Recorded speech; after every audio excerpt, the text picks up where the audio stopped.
Olá, meus amigos. Eu prometi para vocês que estaria comentando a repercussão e o impacto prático da decisão do ministro Gilmar Mendes em recente habeas corpus, no qual ele reconhece a nulidade de uma decisão judicial proferida após a resposta à acusação, na qual, porém, o juiz se furta à apreciação de todas as teses de defesa levantadas. É dizer, ele aprecia algumas, mas não aprecia outras.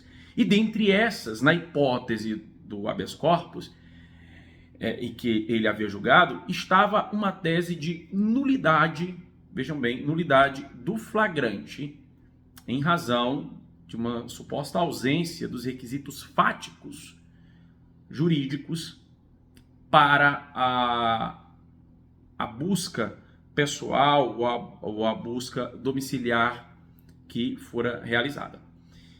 Bem, a gente sabe que, em geral, os magistrados deixam para apreciar somente na instrução ou depois dela algumas teses da defesa que apresentem uma necessidade de análise do conteúdo de prova, de análise probatória. Nesse caso, eu imagino que o magistrado tenha pensado o seguinte para proferir tal decisão, ou para não apreciar a tese de defesa. Ele tem afirmado da seguinte forma: olha, para que eu possa ter maior certeza para decidir a favor ou não da defesa, conforme a tese apresentada, eu preciso submeter a prova ao contraditório judicial, ou os elementos de prova ao contraditório judicial. Eu não posso dar uma decisão como essa apenas nos elementos colhidos no inquérito, porque no inquérito, evidentemente, a ampla defesa e o contraditório não estavam plenamente assegurados. Pois bem, o que então implica a tese do ministro Gilmar Mendes?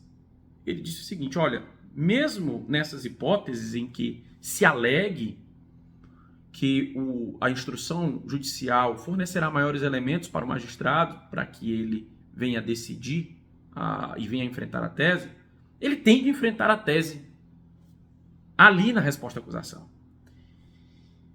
E aí temos o seguinte: ele pode reconhecer a nulidade ou não reconhecer. Ele não pode ficar em silêncio. Mas e se ele não reconhece, está impedido de reconhecê-la posteriormente após a instrução? Claro que não. Se ele reconhece, no entanto, o processo não consegue seguir seu curso normal e ali ele é concluído. Diversas teses de preliminares têm um certo cariz de mérito. Aliás, qualquer tese, por exemplo, que aborde a justa causa para a deflagração da ação penal, necessariamente irá se valer dos elementos de prova, é dizer, do mérito da ação. E essa decisão acaba por criar uma cisão e uma cisão bem clara na jurisprudência, que antes permitia que o magistrado fizesse isso, como também cria uma obrigação do magistrado de enfrentar aquela tese. Pois bem, a primeira pergunta é: ele estaria o magistrado obrigado a enfrentar esta tese? A questão é que, se ele entende que não está preparado para analisar, ele irá negar. Então, num caso como esse, ele irá negar. Qual é a repercussão disso para a defesa? Bem, a partir deste momento, nós teremos uma oportunidade de enfrentar aquela negativa por meio de um habeas corpus no tribunal. Por isso é importante que o magistrado assim o faça.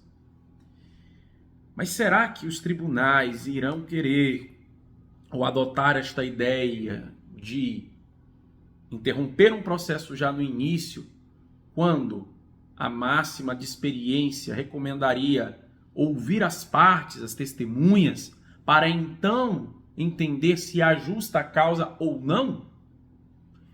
Eu acho isso muito difícil. Na prática, portanto, o que irá permitir essa decisão do ministro Gilmar Mendes é que a defesa possa, desde aquele momento, trabalhar junto ao tribunal as teses ali levantadas. Porque o magistrado vai negar. Agora, é muito provável que o tribunal também negue. Porém, se são teses trazidas quase que cotidianamente pelo STJ, o advogado será obrigado a subir, então, até o STJ, recorrer até o STJ, a fim de ver a nulidade que ele alegou reconhecida. Nesse sentido, portanto, temos toda esse panorama, né, com essa decisão do ministro. Se você tem alguma outra dúvida, alguma outra repercussão, deixe o seu comentário para que a gente também possa estender esse debate. Eu acho bastante importante. Teses preliminares, muitas vezes, algumas delas, têm sim uma natureza de mérito. E obrigar o juiz a enfrentá-la desde o início pode sim ser bom para a defesa, como às vezes também não pode ser tão interessante.